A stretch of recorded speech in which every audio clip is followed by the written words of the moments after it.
Hello student. तो आज हम लोग न्यूमेरिकल सीखेंगे कंसंट्रेशन टर्म पर बेस्ड। ओके, जैसे देखो यहाँ पे क्वेश्चन नंबर 1 कह रहा है कि 0.4 ग्राम NaOH is present in 40 ml of solution, what is the molarity and normality. और मॉलिक्यूलर वेट दे दिया NaOH का 40, ये नहीं भी देगा तो आपको निकालना होगा। सोडियम का 23, ऑक्सीजन का 16 प्लस हाइड्रोजन का 1 लोगे तो 40 आ जाएगा। तो बच्चों मोलरिटी और नॉर्मेलिटी दोनों फाइंड करना है। तो मोलरिटी होता है मोलरिटी बराबर number of moles of solute, number of moles of solute बट्टा volume of solution in litre. ठीक है ना, number of moles of solute बट्टा volume of solution in litre. ठीक है, यदि मिलीलीटर में है तो 1000 से मल्टीप्लाई करके लीटर में कन्वर्ट कर लेंगे। ओके, तो देखो नंबर ऑफ मोल्स होता है गिवन मास बाय मोलर मास। तो गिवन मास हो गया NaOH का 0.4 ग्राम, मोलर मास देखो यहाँ पर NaOH का दे दिया है, molecular weight that is molar mass 40 ग्राम होगा। ठीक है, एक मॉलिक्यूल का वेट 40 यूनिफाइड यूनिट होगा, जबकि एक मोलर मास जो होता है बच्चों 40 ग्राम हो जाता है। ठीक है, तो नंबर ऑफ मोल्स क्या हो जाएगा given mass by molar mass बटा volume of solution. Volume of solution in litre है तो यहाँ पे मिलीलीटर है, तो 40 मिलीलीटर है तो इसको लीटर में कन्वर्ट करने के लिए आपको 1000 से मल्टीप्लाई कर देना होगा। ओके, तो ये देखो कितना आ जाएगा, ये 40 नीचे आ जाएगा तो 0.4 बट्टा 40 इंटू 40 इंटू क्या करोगे 1000। ठीक है ना, अब इसको कैसे आप डिवाइड करोगे तो देखो ये जीरो मैंने कैंसिल कर दिया है, दशमलव हटाएंगे तो एक जीरो आ जाएगा, तो देखो 3 जीरो कैंसिल हो जाएगा। ठीक, ऊपर आ जाएगा 4 इंटू 1000 बटा 40 इंटू 40 इंटू 10। ठीक है ना, तो देखो इसको काटोगे कैसे, तो 3 गो जीरो तो पहले उड़ा दो इससे। ठीक है, एगो 4 भी उड़ा दो तो 1/4 बचा। तो 1/4 को कैसे लिखोगे 0.25 कैपिटल M लिख दो, दैट इज मोलरिटी। ठीक है, अब हम लोग को यहाँ पे नॉर्मेलिटी बोल रहा है निकालने के लिए, नॉर्मेलिटी। तो बच्चों नॉर्मेलिटी का फार्मूला आपने पढ़ा है weight of solute in gram, weight of solute in gram upon क्या पढ़े हो, या फिर ऐसे ऐसे ले लो ना, नंबर ऑफ ग्राम इक्विवेलेंट ले लेते हैं। ठीक, बटा volume of solution in litre, वो ज्यादा सही हो जाएगा। या फिर देखो यहाँ पे मैं आपको एक रिलेशन याद करो, मैंने आपको बताया था, याद है कुछ रिलेशन नॉर्मेलिटी और मोलरिटी के बीच रिलेशन मैंने बताया था। आई थिंक मैंने इधर ही देखो बताया था नॉर्मेलिटी, पिछला क्लास में देखो मैंने बताया था नॉर्मेलिटी बराबर मोलरिटी इंटू वैलेंसी फैक्टर होता है। ठीक है, तो वैलेंसी फैक्टर यदि आपको पता होगा तो उसको मल्टीप्लाई कर दोगे मोलरिटी से, तो देखो डायरेक्ट नॉर्मेलिटी भी निकल जाएगा। बात समझ रहे हो ना। तो वैलेंसी फैक्टर NaOH का देखो 1 होता है, कितना होता है NaOH का 1 होगा, क्योंकि NaOH में बेसिसिटी देखेंगे और एक OH माइनस जो है फर्निश होगा, रिलीज होगा, तो नॉर्मेलिटी जो हो गया मोलरिटी इंटू 1, तो 0.25 इंटू 1 बराबर 0.25 कैपिटल N हो जाएगा। एक तो ये रिलेशन अगर आपको याद रहेगा तो फटाक से ना निकाल दोगे, एक्स्ट्रा मेहनत करने की जरूरत नहीं पड़ेगी। या फिर आप दूसरा फार्मूला से यदि निकालोगे तो नंबर ऑफ ग्राम इक्विवेलेंट ले लोगे, तो नंबर ऑफ ग्राम इक्विवेलेंट बट्टा हम लोग volume of solution in litre लेंगे। तो नंबर ऑफ ग्राम इक्विवेलेंट कैसे निकालोगे, तो वेट ऑफ सॉल्यूट बट्टा इक्विवेलेंट वेट ले लेते हैं, वेट ऑफ सॉल्यूट बट्टा इक्विवेलेंट वेट। अब वेट ऑफ सॉल्यूट और इक्विवेलेंट वेट में एक रिलेशन, तो वेट ऑफ सॉल्यूट तो आपके पास दिया हुआ है कितना 0.4 ग्राम। ठीक है ना, कितना दिया है 0.4 ग्राम। इसके बाद बट्टा हो गया इक्विवेलेंट वेट, तो इक्विवेलेंट वेट होता है मोलर मास बट्टा वैलेंस फैक्टर। तो मोलर मास हो गया देखो 40, अब बैलेंस फैक्टर देखो इसका कितना है 1, क्लियर है ना। इंटू फिर वॉल्यूम ऑफ सॉल्यूशन देखो 40 इंटू 40 चूंकि मिलीलीटर है तो 1000 से क्या करोगे मल्टीप्लाई करोगे, देखो सेम वैल्यू आ रहा है ना जो ऊपर में आया था। तो फिर से देखो 0.4 अपॉन 40 इंटू 40 इंटू ऊपर क्या किए हो 1000, सबको काटोगे तो 0.25 N आ जाएगा। क्लियर है ना, तो इस तरीके से आप बना सकते हो। चलो सेकेंड क्वेश्चन देखते हैं, लिखेंगे second question, question number 2। Question number 2 बोल रहा है find the normality of, find the normality of 1.5 capital M, 1.5 capital M बोले तो मोलरिटी दिया हुआ है ऑफ H3PO4, H3PO4 ठीक है ना। देखो अब सबसे बड़ा चीज ये जो आपको हाइपोफॉस्फोरिक एसिड दिया हुआ है H3PO4, ठीक है, इसका आपको क्या निकालना है, ये एसिड है तो इसकी बेसिसिटी हमें क्या करना होगा, फाइंड करना पड़ेगा। बेसिसिटी फाइंड करेंगे, अच्छा एसिड है तो बेसिसिटी फाइंड करेंगे तो कितना हाइड्रोजन निकलेगा ये हमें देखना। तो कितना हाइड्रोजन निकलेगा ये डिपेंड्स करेगा इसके स्ट्रक्चर पे, कितना किस पे डिपेंड करेगा, स्ट्रक्चर पे। तो आपको इसका स्ट्रक्चर बनाना पड़ेगा। तो देखो P डबल बॉन्ड O होता है, यहाँ OH हो जाएगा, ये OH हो जाएगा और यहाँ पे भी OH हो जाएगा। तो देखो 3 गो हाइड्रोजन जो है यहाँ से फर्निश हो सकता है। इसका मतलब वैलेंसी फैक्टर जो हो गया बच्चों H3PO4 में वो हो गया 3। कितना हो गया, 3। तो हम डायरेक्ट यहाँ पे फार्मूला लिख देंगे, नॉर्मेलिटी इज इक्वल टू, तो नॉर्मेलिटी बराबर फिर से देखो वैलेंसी फैक्टर इंटू मोलरिटी या molarity into valency factor, into valency factor. तो देखो मोलरिटी दिया है 1.5, वैलेंसी फैक्टर दिया है 3, तो आंसर हो जाएगा 4.5 कैपिटल N। समझ रहे हो ना। तो देखो कभी कभी स्ट्रक्चर भी बड़ा हेल्प कर देता है, ठीक है, नॉर्मेलिटी फाइंड करने में, क्योंकि स्ट्रक्चर में एक्चुअल में ये पता चलता है कि कितने H+ या कितने, मान लो एसिड है तो कितने H+ निकलेंगे या बेस है तो कितने OH- निकलेंगे, स्ट्रक्चर में क्लियर हो जाता है। चलो थर्ड सवाल देखते हैं।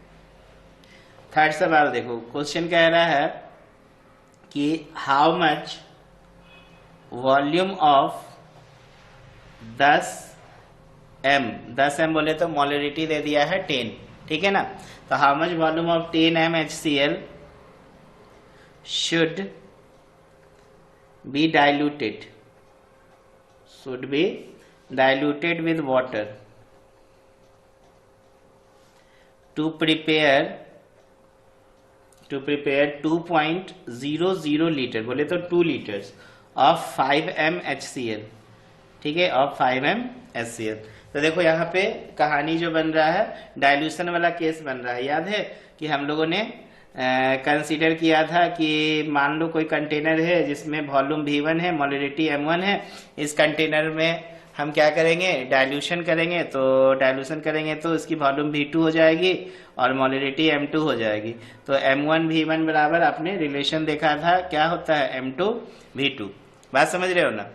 पढ़े थे ना इसमें कि इसी में मान लो अगर हम डाइल्यूशन कर दे, पानी मिला दे, तो हमने एक नया कंटेनर बना लिया, ठीक है, जिसमें हमने देखा कि ये दोनों का नंबर ऑफ मोल्स सेम है, जितना नंबर ऑफ मोल्स इसमें है उतना नंबर ऑफ मोल्स इसमें है। क्यों, क्योंकि हमने सिर्फ डाइल्यूशन किया है। डाइल्यूशन करने का मतलब हमने इसमें पानी मिलाया है, पानी मिलाने के बाद हमने देखा कि नंबर ऑफ मोल्स सेम है, नंबर ऑफ मोल्स सेम है, तो M1 V1 किसके बराबर हो जाएगा, M2 V2 के बराबर होगा। समझ रहे हो। अब क्वेश्चन में देखो how much volume of 10m HCl, तो हमसे क्या पूछ रहा है, V1 पूछ रहा है, पहला मोलरिटी 10m दे दिया है, वॉल्यूम पूछ रहा है how much volume of 10m HCl should be diluted, diluted है तो with water to prepare 2 litre volume. अब देखो M2 दे दिया है 5m, अब वॉल्यूम दे दिया है 2 लीटर, तो 5 हो जाएगा, इंटू क्या हो जाएगा, 2 हो जाएगा। बात समझ रहे हो ना। अब यहाँ से देखो V1 निकालना है अगर आपको, तो 10 से क्या करो, डिवाइड कर दो, तो 5 × 2 डिवाइडेड बाय 10, तो 5 दूना 10, 2 से 2 काट दो, तो ये बच जाएगा 1, तो 1.00 लिख सकते हो ना, ये हो गया लीटर। तो वॉल्यूम कितना हो जाएगा, 1 लीटर हो जाएगा। क्लियर है ना। चलो नेक्स्ट क्वेश्चन देखो 4 नंबर। ये सब इंपोर्टेंट क्वेश्चन है, एग्जाम में आ सकते हैं आपका। देखो नेक्स्ट क्वेश्चन में लिख रहा हूं, find out the weight of H2SO4 in 150 ml N/7 H2SO4, ठीक। तो देखो बच्चों N/7 का मतलब क्या हो गया, N/7 का मतलब नॉर्मेलिटी क्या है, 1/7 है, नॉर्मेलिटी कितना है, 1/7। तो देखो सवाल क्या बोल रहा है कि find out the weight of H2SO4, find out the weight of H2SO4 in 150 ml N/7 H2SO4।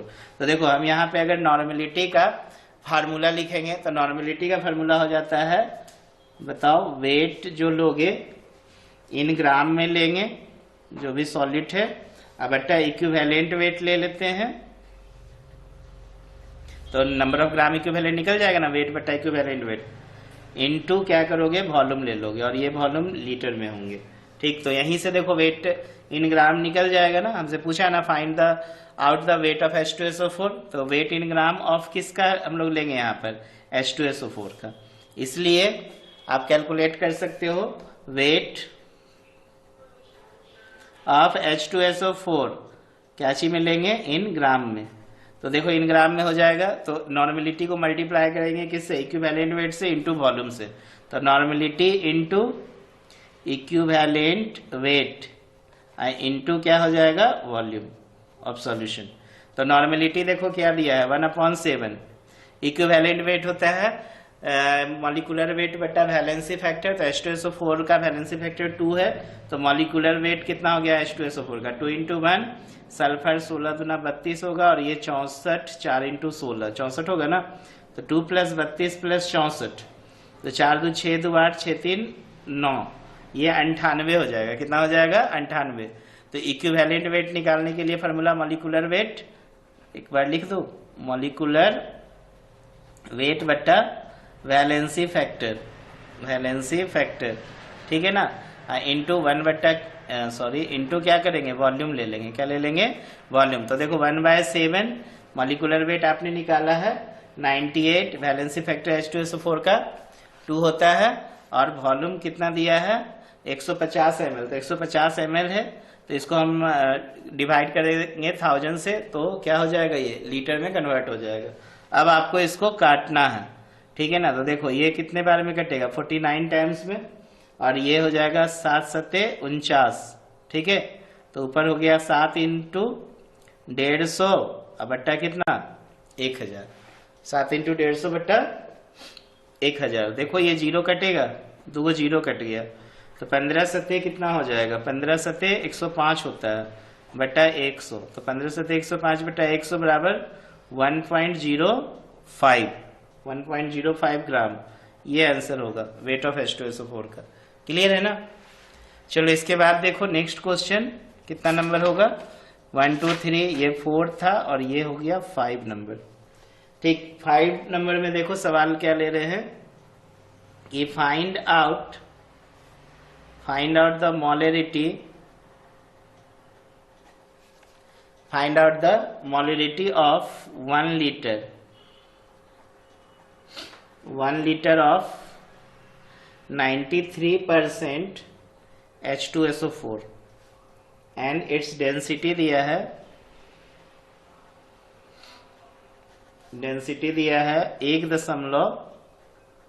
1.84 ग्राम पर मिलीलीटर। ठीक है ना, सवाल समझ में आ रहा है।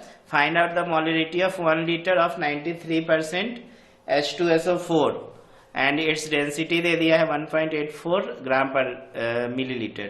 तो बच्चों मोलरिटी निकालने का फॉर्मूला देखो, हम स्टेप बाय स्टेप सारा काम यहाँ पे करते हैं। हमें मोलरिटी फाइंड करना है, ठीक है, किसका 1 लीटर ऑफ 93% H2SO4। 1 लीटर में 93% कितना है H2SO4 और इसकी डेंसिटी कितना दी हुई है 1.84 ग्राम पर मिलीलीटर।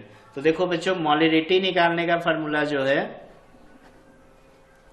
वो आप कैसे निकालते हो, number of moles of solute. देखो हम स्टेप बाय स्टेप सारा ना फार्मूला यहाँ पे एडजस्ट कर रहे हैं, अपने आप समझ में आ जाएगा मोलरिटी फाइंड कैसे होगा। तो नंबर ऑफ सॉलिड बट्टा वॉल्यूम ऑफ सॉल्यूशन ले लेना, ठीक है, क्या चीज में ले लेना लीटर में। अब देखो नंबर ऑफ मोल्स कैसे निकालोगे, तो नंबर ऑफ मोल्स होता है given mass by molar mass. चलो यहाँ पे लिखते हैं आगे, कैपिटल M बराबर नंबर ऑफ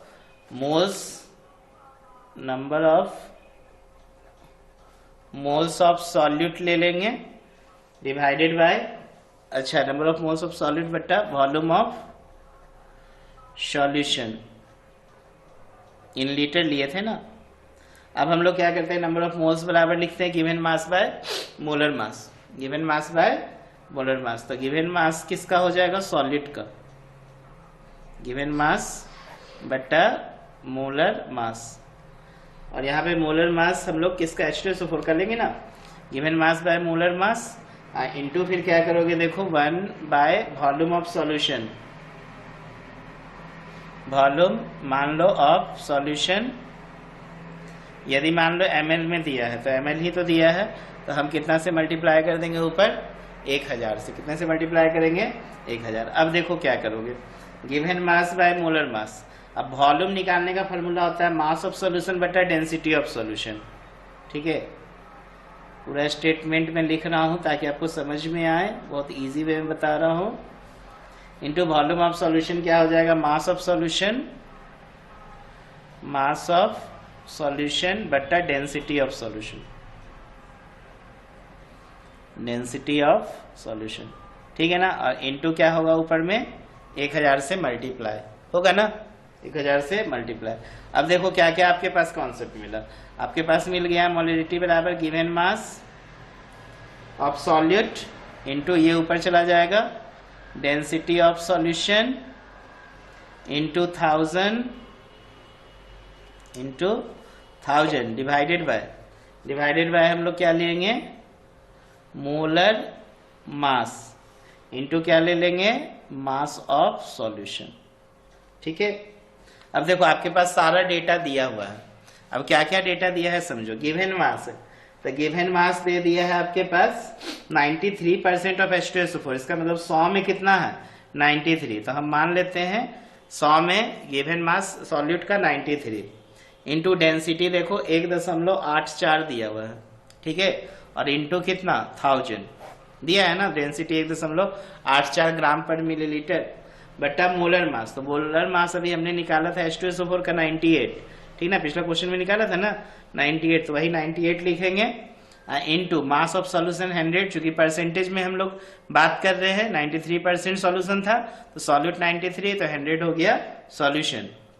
ठीक है, कितना हो गया 100 इंटू सॉल्यूशन। अब देखो इसको बस कुछ नहीं करो, कैलकुलेट कर दो, आपसे निकल जाएगा मोलरिटी।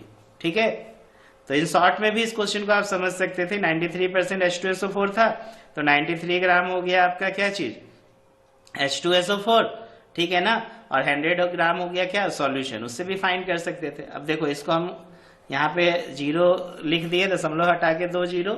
अब आप इसको सॉल्व कैसे करोगे, तो देखो इसको 2 को 0 यहां से उड़ा देंगे, 1 को 0 यहां से उड़ा देंगे, तो बचेगा क्या 93 into 184 divided by 98 into 10।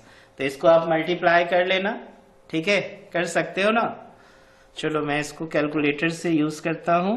93 multiply 184 is equal to 17112 divided by 980। तो देखो इसमें अगर हम डिवाइड करते हैं 980 से तो देखो ये आ जाएगा 17.46, कितना आ जाएगा 17.46, तो यही क्या होगा मोलरिटी हो जाएगा। क्लियर है ना, तो बहुत सिंपल वे में मैंने आपको बताया है, यहाँ पर स्टेप बाय स्टेप आप इस क्वेश्चन को बना सकते हो। चलो नेक्स्ट क्वेश्चन देखते हैं 6 नंबर। ठीक, चलो क्वेश्चन है if 11 gram of oxalic acid are dissolved, हमने 11 ग्राम ऑक्जेलिक एसिड को डिजॉल्व कराया इन 500 ml ऑफ सॉल्यूशन। ठीक है ना, हमने 500 ml सॉल्यूशन में 11 ग्राम ऑक्जेलिक एसिड को डिजॉल्व कराया। ओके, कोई दिक्कत, और इसकी डेंसिटी दी हुई है, डेंसिटी 1.1 ग्राम पर मिलीलीटर दिया हुआ है। ठीक है ना, what is the mass percentage of oxalic acid in solution. हमसे बोल रहा है ऑक्जेलिक एसिड का क्या मास परसेंटेज होगा सॉल्यूशन में, तो इसमें एक ही लाइन में बना देते हैं क्वेश्चन। ठीक है, कैसे बनाएंगे बच्चों, मास परसेंटेज निकालेंगे तो डायरेक्ट जो मास दिया हुआ है तो 11 ग्राम दिया हुआ है बेटा मास ऑफ सॉल्यूशन, तो सॉल्यूशन का मास कैसे निकालोगे, तो सॉल्यूशन का मास डेंसिटी इनटू वॉल्यूम कर देते हैं। तो 500 दिया हुआ है वॉल्यूम और डेंसिटी दिया है 1.1 ग्राम। ठीक है ना, तो ये भी कैची में निकल जाएगा ग्राम में, इनटू कितना से मल्टीप्लाई कर देना 100 से। इसमें ज्यादा दिमाग लगाने की जरूरत नहीं है, बिल्कुल सिंपल सा क्वेश्चन है। तो ये कितना हो जाएगा 11 ग्राम से ग्राम कैंसिल, 11 500 को 1.1 से गुना करोगे तो 1.1 इंटू 5 तो 5 हो जाएगा, एक जीरो कैंसिल हो जाएगा, तो 550 आ जाएगा, ठीक है ना, इंटू 100 करेंगे। क्लियर है ना। अब देखो एक जीरो यहाँ से कैंसिल, 11 पचे 55, 11 दूना 5 दूना 10, तो ये हो गया 2%। तो मास परसेंट ऑफ जेलिक एसिड का कितना निकल जाएगा, 2%। समझ में आ रहा है ना, क्लियर है। चलो इसके बाद हम लोग देखते हैं क्वेश्चन नंबर 7। ठीक है, 7 में देखो क्वेश्चन क्या कह रहा है कि 2.46 ग्राम, देखो सवाल है 2.46 ग्राम ऑफ सोडियम हाइड्रोक्साइड। अब थोड़ा शॉर्ट में लिखता हूं मैं। सोडियम हाइड्रोक्साइड का फॉर्मूला हो गया NaOH। इसका मोलर मास भी लिख देते हैं यहीं पर। मोलर मास दिया हुआ है 40। कितना दिया है बच्चों, 40। इसको हम डिसॉल्व कराए, आर डिसॉल्व्ड इन वाटर, ये वाटर में डिसॉल्व किया गया है। एंड द सॉल्यूशन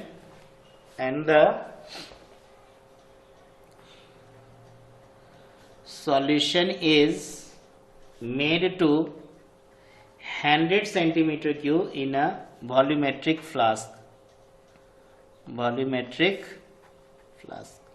ठीक है, क्वेश्चन समझ में आ रहा है ना। 2.46 ग्राम NaOH है, इसको वाटर में डिसॉल्व किया गया है और सॉल्यूशन को हम लोगों ने 100 इस सॉल्यूशन कैसे बनाया गया है, 100 सेंटीमीटर क्यूब वॉल्यूम में बनाया गया है। ठीक है ना, फ्लास्क है जिसमें कितना वॉल्यूम लिया गया है, 100 सेंटीमीटर क्यूब। आपको मोलरिटी निकालना है, कैलकुलेट मोलरिटी। ठीक है, तो मोलरिटी निकालने का फॉर्मूला डायरेक्ट आप निकाल सकते हो, number of moles of solid बटा volume of solution in litre. तो नंबर ऑफ मोल्स हो जाएगा 2.46 बटा NaOH का मास देखो 40 दिया है, बटा वॉल्यूम ऑफ सॉल्यूशन यहाँ पर सेंटीमीटर क्यू है, तो सेंटीमीटर क्यू दे या मिलीलीटर दे, तो हमको उसको लीटर में कन्वर्ट करने के लिए 1000 से क्या करना पड़ेगा, मल्टीप्लाई करना पड़ेगा। समझ रहे हो ना। तो बस सबको कुछ नहीं करना है, इसको ले लो यहाँ पर 2.46 नंबर ऑफ मोल्स निकाल लेंगे, 2.46 बटा 40 किए थे ना, तो देखो कैसे कैलकुलेट करें। 2.46 बटा 40 इंटू 100 इंटू 1000। देखो एक जीरो गया, यहाँ से एक जीरो गया, तो 2.46 बटा कितना 4। तो इसको हम लोग डिवाइड कर देंगे, कितना आ जाएगा 2. मेरा कैलकुलेटर काम नहीं कर रहा है, हैंग कर रहा है सिस्टम। चलो कोई बात नहीं, हम यहाँ पे डिवाइड कर ही लेते हैं। 2.46 बाय 4, तो 4 छक 24, दशमलव के साथ स्टार्ट होगा। ठीक है, फिर 4 यहाँ पे 6 उतरेगा, 4 इकाई 4, फिर 4 पंचे 20 ना, तो 615 हो जाएगा। तो 0.615 ये आपके पास आंसर आएगा मोलरिटी। क्लियर है ना, कोई दिक्कत नहीं। चलो इसके बाद हम लोग देखते हैं क्वेश्चन नंबर 8। देखो बच्चों क्वेश्चन नंबर 8 क्या है, कैलकुलेट द मोलरिटी। ठीक है, मोलरिटी ऑफ द सॉल्यूशन आपको कैलकुलेट करना है। सवाल बोल रहा है containing solution containing 20.7 gram of potassium carbonate. Potassium carbonate का फॉर्मूला मैं लिख दे रहा हूं, K2CO3। Calculate the molarity of solution and it containing 20.7 gram of K2CO3 potassium carbonate. इसको हम लोगों ने डिसॉल्व किया है इन 500 ml। कितना में, 500 ml ऑफ सॉल्यूशन। ठीक है, और डेंसिटी दिया हुआ है, डेंसिटी ऑफ सॉल्यूशन दिया हुआ है, ये दिया है 1 ग्राम पर मिलीलीटर। 1 ग्राम पर मिलीलीटर। तो देखो चूंकि यहाँ पे मोलरिटी कैलकुलेट करना है, तो मोलरिटी होता है number of moles of solid बटा मास ऑफ सॉल्वेंट। तो मास ऑफ सॉल्वेंट आपको निकालना पड़ेगा। ठीक है ना, तो क्या करेंगे, मास ऑफ सॉल्वेंट पहले निकाल लो। तो मास ऑफ सॉल्वेंट कैसे निकालोगे, तो सॉल्यूशन का मास में से हम सॉल्यूट का मास को क्या करेंगे, माइनस करेंगे। तो सॉल्यूशन का मास हो जाएगा density of solution into volume of solution. तो 500 गुना कितना 1, अब माइनस सॉलिड का मास 20.7 ग्राम दिया हुआ है। क्लियर है ना? तो ये 500 में से 20.7 घटा दो, तो 500 में 20 गया तो 480 में 0.7 गया तो 479.3 ग्राम आ जाएगा। ठीक है ना? निकल गया ना? मास ऑफ सॉल्वेंट डायरेक्ट मैंने निकाला किससे? सॉल्यूशन का मास से सॉलिड का मास माइनस किया। सॉल्यूशन का मास कैसे निकाले? तो जो वॉल्यूम दिया है उसको डेंसिटी से मल्टीप्लाई कर दिए। अब आप डायरेक्ट यहाँ पे मोलिलिटी स्मॉल m निकाल सकते हैं। तो नंबर ऑफ मोल्स निकालने के लिए आपको क्या करना पड़ेगा? गिवन मास लेंगे K2SCO3 का और इसका मोलर मास निकालेंगे। तो मोलर मास कितना हो जाएगा K2CO3 का? तो 2 इंटू पोटासियम होता है 39, ठीक है ना, और कार्बन हो गया 12 और ऑक्सीजन 3 इंटू 16, तो 2 नंबर 18, 2 तिया 6 1 7 प्लस 12 16 तिया 48, 8 2 10 10 8 18 की 8, 4 1 5 और 7 5 12 1 13, 138 हो जाएगा। तो यहाँ पे लिख देंगे 138। तो ये नंबर ऑफ मोल्स हो गया। But mass of solvent in kilogram है और यहाँ पे देखो ग्राम में दिया है 479। कितना दिया है? 47, देखो ऊपर 479.3 निकाले है ना। चूंकि ग्राम में है तो ऊपर में 1000 से क्या करो? मल्टीप्लाई कर दो। चलो अब हम लोग इसको सॉल्व कर लेंगे। देखो सॉल्व करेंगे तो m बराबर हो जाएगा 20.7 इंटू 1000, आई डिवाइडेड में चला जाएगा 138 पॉइंट गुना 479.3। ठीक है? समझ में आ रहा है ना? अब आपको इसको कैलकुलेट करना है। ठीक है? तो कैलकुलेट करेंगे तो हम लोग क्या करेंगे बताओ? यहाँ पे हम लोग को लेना पड़ेगा इसको इससे मल्टीप्लाई कर देते हैं। नहीं, ये क्या हो गया है? कैलकुलेटर मेरा काम नहीं कर रहा था मोबाइल में। चलो अब काम किया। 20.7 डिवाइडेड बाय कर देते हैं 138। ठीक है? तो ये देखो 0.15 इंटू 1000 हो जाएगा और डिवाइडेड बाय 479.3 हो जाएगा। क्लियर है ना? तो अब इसको गुना करोगे तो देखो ये 150 आएगा। ठीक है? 0.5 गया, 1 0 और आ गया, बटा 479.3।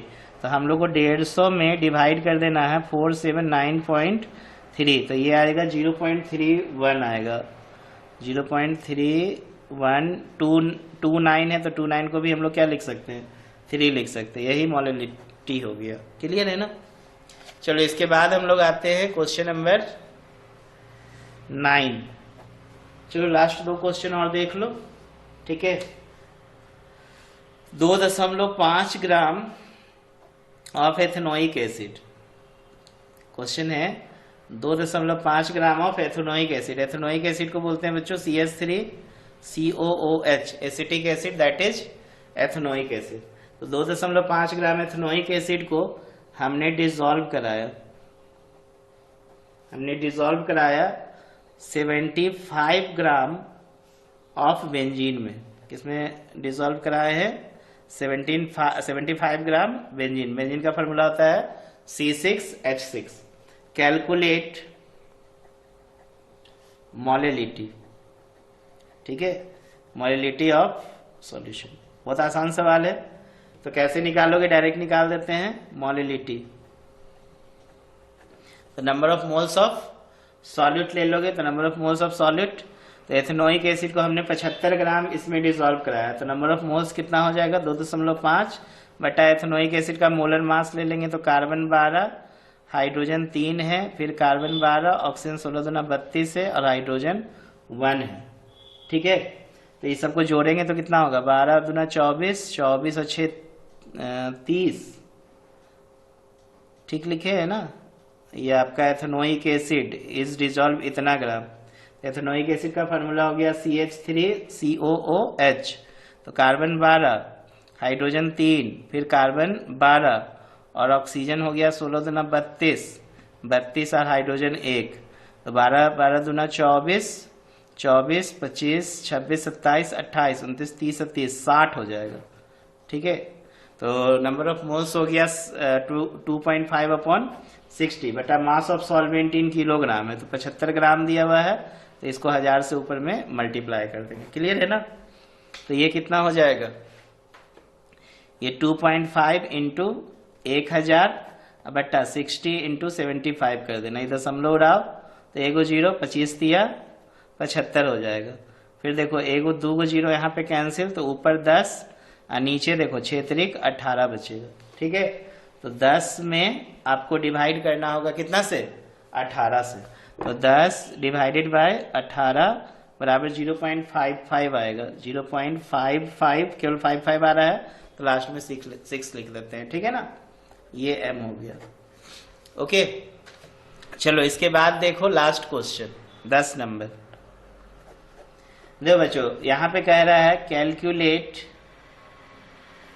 Mole fraction. एक क्वेश्चन हम लोग मोल फ्रैक्शन से ले रहे हैं। बहुत बेसिक आज मैंने आपको सवाल बताया जो आपको मोल कॉन्सेप्ट ये कंसंट्रेशन टर्म में हेल्प करेगा। ठीक है ना, calculate mole fraction of ethylene glycol. देखो इथिलीन ग्लाइकोल बच्चों होता है C2H6O2 होता है। ठीक है, in a solution calculate mole fraction of ethylene glycol in a solution containing 20% of C2H6O2 by mass। ठीक है, calculate mole fraction of ethylene glycol in solution containing 20% of C2H6O2 by mass। अब देखो यहाँ पे सबसे पहले मीनिंग समझ लो। 20% ethylene glycol का मतलब क्या हो गया कि 20 ग्राम इथिलीन ग्लाइकोल है और 80 ग्राम क्या है, वाटर है। चूंकि ये सॉल्यूशन वाटर में होगा, कैसे में होगा, वाटर में। ठीक है ना, तो 20% ऑफ C2H6 का मतलब क्या हो गया, मीन्स बताओ क्या हो जाएगा, आगे लिखते हैं। 20 मास ऑफ इथिलीन ग्लाइकोल कितना, इसका मतलब हो जाएगा मास ऑफ इथिलीन ग्लाइकोल। तो इथिलीन ग्लाइकोल C2H6O2 बराबर 20 gram and mass of water यहां पे कितना दिया हुआ है, 80 ग्राम। ठीक है ना, तो इसका मतलब ये 20 ग्राम 80 ग्राम में मौजूद है। 20 ग्राम किस में मौजूद है, 80 ग्राम में।